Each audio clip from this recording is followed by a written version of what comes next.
Thanks for joining me again today, guys, to cover the RPO specialized sequences. Today I'm going to be concentrating on the RPO stop relative motion. That's the sequence we're going to be covering today. And if I were to go look into my Astrator subfolders over here, it's going to be under the RPO specialized subfolder.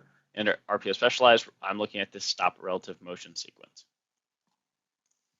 Okay, so to give you a little context for this scenario, I have an RPO starting off in an initial state. It has a slight radial offset.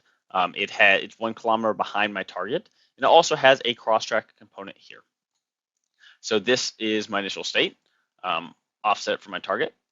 I'm going to come down here,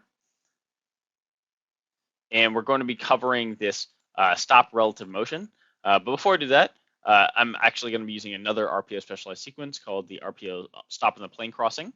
So let me just go ahead and run that. So I haven't even got to my RPO relative motion. That's what I want to highlight. This one's just going to stop on my plane crossing. So I'm already on my plane crossing. Now, once I'm already on my plane crossing, if I wanted to coast for a little while, let's say I wanted to coast, let's say for 4 hours, that's what that is right there. You'll see that even though I stopped my plane crossing, I'm still drifting. But maybe I want to stop that relative motion. So then that's the sequence I want to be talking about today. This one is pretty simple. It's just a stop all relative motion instantaneously. But if I don't stop in a stable position, I'm going to keep drifting.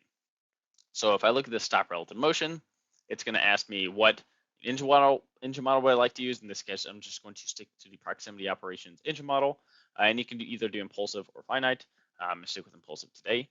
So this is sort of my initial state right here. And I'm just going to stop my relative motion. And then afterwards, I'm just going to coast again. So I'm going to try to stop right here. And then let's see what happens. Okay, so if I were to play my scenario, my first sequence over here, my stop plane crossing got me right here. And then I drifted for 4 hours. So let's take a look. And then once again, now I stop my relative motion with this sequence right here. It does stop my relative motion, but because I'm not in a stable location, after I stop, you can see it actually, slowed down there if I play in reverse.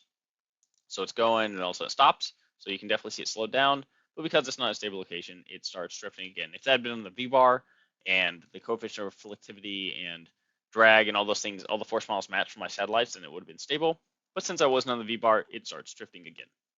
So this is just going to instantaneously stop relative motion.